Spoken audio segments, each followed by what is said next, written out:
Ce programme est déconseillé aux moins de 12 ans.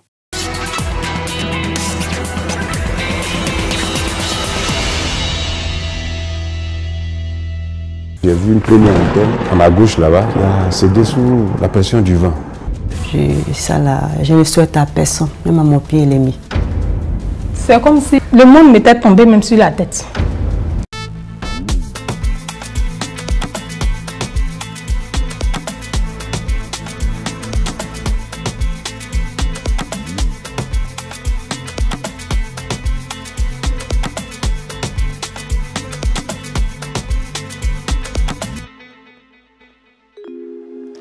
Un drame terrible et bouleversant. Marie-Fortune, 9 ans, Emmanuela, 7 ans, et Grâce, 4 ans, 3 enfants issus d'une même famille ont tragiquement perdu la vie dans l'effondrement d'un pylône de téléphonie mobile. Ce jour-là, ils devaient revoir leur mère après plus d'1 an de séparation pour des raisons professionnelles. Mais ce qui devait être des retrouvailles familiales joyeuses s'est rapidement transformé en cauchemar. Une tempête s'est abattue sur la ville, provoquant l'effondrement de 2 pylônes. L'un des pylônes est tombé sur le groupe composé de 3 enfants et de leur père, dont la jambe a été brisée. Les faits se déroulent à Korogo. Focus Faits Divers revient ce soir sur cette affaire tragique qui a ému profondément et consterné la région du Poro.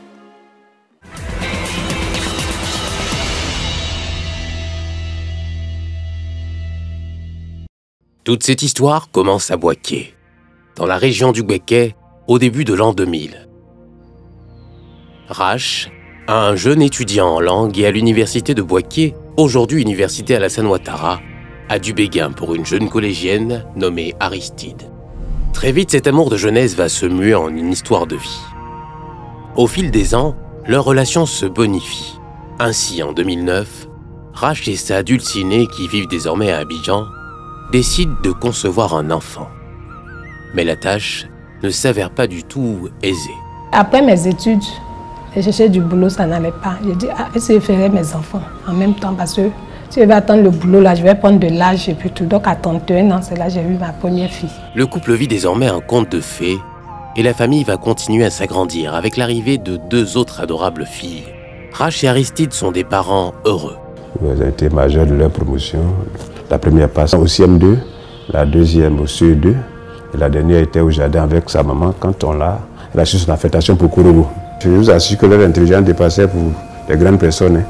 La dernière, qui avait 4 ans, sa grande sœur de 10 ans, lui, elle disait à sa maman, mais celle-là, c'est un ange, elle n'est pas venue pour durer. Comme si elle prophétisait. Des paroles chargées de présages, dont le sens échappait à tous à l'époque. En 2020, Rache, le père de famille, perd son emploi à cause de la pandémie de Covid-19. Pour échapper à cette situation, Rache décide de rassembler sa famille dans la maison familiale à Saint-Fra. J'ai passé 4 années au chômage, mais que l'année dernière que j'ai repris service. Donc c'était un ouf de soulagement pour la famille. Madame n'était pas encore admise à son concours. Il fallait joindre les 2 bouts pour que les enfants soient scolarisés. Compliqué. J'ai déjà eu mon emploi, elle a eu son concours. Donc vous voyez que c'était un ouf de soulagement pour la famille. Donc les enfants même étaient tellement contents. Quand leur maman a eu, parce qu'elle priait à leur maman depuis tout ce temps. Hey, maman, on a prié juste quand tu as eu travail, tu vas travailler dans le bureau. On sera à l'aise maintenant, papa aussi travaille. 2024 est une année qui s'annonce sous de meilleurs auspices et sonne le glas de la misère pour la famille Nguessan. Pourtant, la joie de cette famille va être de courte durée. Pour raisons professionnelles, Rache, le père de famille, quitte Saint-Fra pour Abangourou et Aristide, la mère de famille, part à Korogo. La famille est à nouveau dispersée. Après une année scolaire sans leurs enfants, le couple envisage un regroupement pendant les vacances.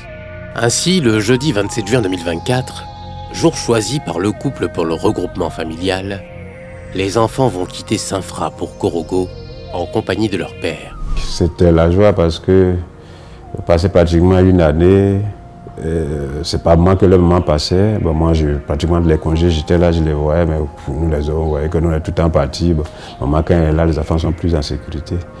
Donc, quand même, quand elle a été affectée, chaque fois qu'elle appellent, ah maman, tu as une maison, c'est grand, C'est comme si c'est à l'étage. Bon, vous allez venir, vous allez voir. Ah, maman dit à la maison, non, on s'en va, on ne vient plus ici. On va rester là, ouais, vous allez fréquenter là-bas. C'était la joie, on partait. Donc dans le cas, on échangeait avec elle. Au fur et à mesure que le temps s'égrène, l'autocar qui transporte la famille Nguessan se rapproche de la capitale du Poro. Au stade Amadougon Coulibaly, où elle est en service depuis quelques mois, Aristide, d'ordinaire très réservé, est ému à l'idée de revoir sa famille et a du mal à contenir sa joie. Elle était beaucoup en joie. Je me rappelle même qu'on a une collègue qui est venue avec des boules d'attiqué qu'elle vendait. Moi, j'ai pris une boule, elle en a pris 3. Puis elle a dit son bataillon vélé. Donc il fallait qu'elle prépare assez pour qu'il puisse bien manger. Après plus de 8 heures de route, l'autocar arrive à Korogo. Aristide, la mère de famille, qui est restée constamment au téléphone avec son mari et ses enfants, leur demande de descendre à un arrêt de bus. À peine la famille descendue qu'un orage s'abat sur la ville de Korogo. Un pylône de téléphonie mobile s'effondre tragiquement, tuant les 3 enfants. Les retrouvailles tant espérées entre mère et fille n'auront jamais lieu. Il est 17 h lorsque l'autocar stationne devant le lycée Félix Houphouët-Boigny de Korogo. Ce que le père de famille ignorait en ce moment, c'est que ce ciel noir était un mauvais présage et qu'il passait ses derniers instants avec ses filles. On est descendu, il n'y avait pas de problème. Le car nous a garés, le car est parti. Il a commencé à faire du vent, le temps a commencé à être plus sombre. Donc très rapidement, j'ai fait partir les premiers bagages. Je lui ai dit attendez, comme on doit traverser la route. Le deuxième tour, le vent a commencé à être plus fort. Je m'empressais pour les évacuer rapidement. Je tournais comme ça, j'ai vu une première antenne à ma gauche là-bas qui a cédé sous la pression du vent. Rache est à l'opposé de la route lorsqu'il entend le bruit de la chute d'un premier pylône. Il sent ses enfants en danger, mais il n'aura pas le temps de réagir qu'un deuxième pylône cède sous la pression du vent. Ce pylône de téléphonie s'effondre de manière spectaculaire sur un camion-citerne et sur les filles Nguessan. C'est une scène de chaos et de désolation. C'est-à-dire le bas s'est froissé comme si c'était de la tôle sous l'effet du vent. Le poids du haut est descendu dessus, donc tu vois que le casque s'est froissé, tout le poids est venu. Donc j'ai vu en autre direction. Donc moi je craignais pour les enfants. Je ne peux pas leur dire quitter. Bon, c'est trop juste en l'espace d'une seconde là. Au moins de m'en rendre compte, j'entends un bruit, je suis à terre. Donc moi j'essaie de me débarrasser rapidement pour voir la position de mes enfants. Des bas, je me relève. Je sens que ma cuisse est cassée. Je ne peux pas me relever. Donc j'ai crié, je pleure, je crie au secours, il n'y a personne. Le vent était tellement violent. Je ne peux pas bouger. Donc je me traîne à terre là. Je sors mon portable pour appeler madame. Je sens que le portable est mouillé, le tati ne peut plus bouger. Donc là je suis coincé. Elle aussi est tente de me joindre. Je ne peux pas décrocher. Le conducteur du camion-citerne et son apprenti sont grièvement blessés, mais arrivent à sortir du véhicule. Rache est bouleversé par cette vision apocalyptique et a la jambe brisée. Le pylône qui s'est effondré sur le camion-citerne a obstrué la voie, créant une longue file d'attente de véhicules à ce seul point d'accès de la ville. Informés, les autorités locales dépêchent des équipes de secours sur place pour venir en aide aux victimes et sécuriser la zone. La 6e compagnie du groupement des sapeurs-pompiers, alertée, se déporte sur place. C'est là qu'ils tombent sur l'horreur, les corps sans vie des 3 petites filles, couchés, les uns à côté des autres. L'image est insoutenable. Malgré la douleur, Rache garde son sang-froid. Il appelle ses proches pour leur annoncer la nouvelle. La première phrase qu'il m'a dite, « Mimi, les enfants sont morts. Les enfants sont morts, moi j'ai eu la jambe cassée. » Quand il m'a annoncé ça, il dit, « Rache, tu ne peux pas me dire ça. » Puis ça veut dire quand j'ai crié là, mes collègues m'ont attrapé, ils ont pris le téléphone de ma main, puis ils m'ont attrapé. C'est comme s'ils avaient... Le monde m'était tombé même sur la tête. Je ne pouvais pas croire même que mes enfants étaient partis. Je ne sais pas, je me demandais comment ça s'était passé. C'est un véritable cataclysme. Comment toute une progéniture peut disparaître simultanément? La pilule passe difficilement. Je ne souhaite à personne, même à mon pire ennemi.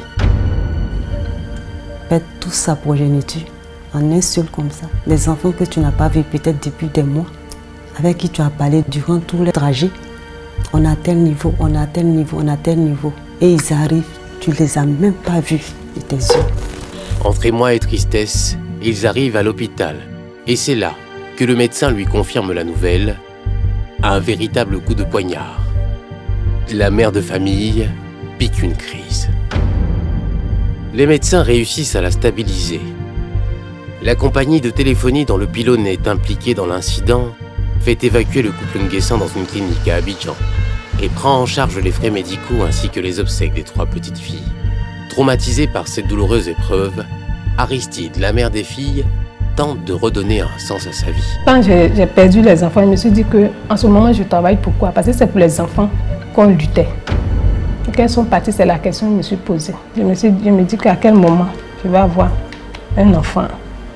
Et puis, quelle force même j'aurai pour avoir un enfant, 2, 3, puis à quel moment l'enfant va grandir. Puis je n'ai même pas vite commencé à avoir des enfants. C'est ce qui me fatigue le plus. Plusieurs mois après l'incident qui a endeuillé la famille, le couple Nguessan poursuit sa convalescence à Abidjan, dans un appartement mis à leur disposition par la compagnie de téléphonie. Pendant ce temps, dans la ville de Korogo, en proie régulièrement aux caprices du temps, cette histoire a créé la psychose et la peur au sein de la population. Mais vraiment, à chaque moment qu'il y a la pluie, j'ai peur de passer à côté des pylônes, j'ai peur. Parce qu'il y a du traumatisme. Ça, c'est resté dans ma tête. C'est un peu difficile pour moi. Cette route-là, à chaque minute, il y a des cars qui passent, plein de passagers. Je peux dire à chaque seconde. Mais si c'était un car, on n'a pas fini de compter les morts. Les pauvres enfants là sont restés dedans.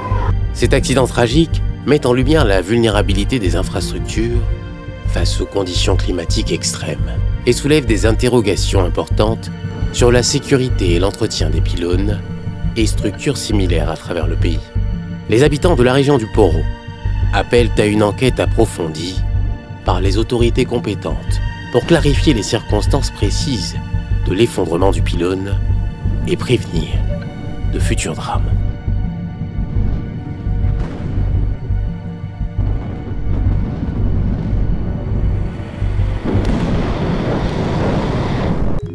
L'histoire de la famille Nguessan est empreinte de douleur et de désillusion. Alors qu'elle projetait un nouveau départ dans la ville de Korogo, c'est dans cette ville que la famille a été disloquée. Arrachés brutalement à l'affection des siens, les enfants Nguessan ont été inhumés au cimetière d'Amanikro à Bouaké. Les parents en soins intensifs n'ont pas rendu un hommage à leurs enfants. Aristide, la mère, est au bord de la dépression. Elle est suivie par un psychologue. Quand Arrache le père, il souhaite retrouver l'usage de sa jambe.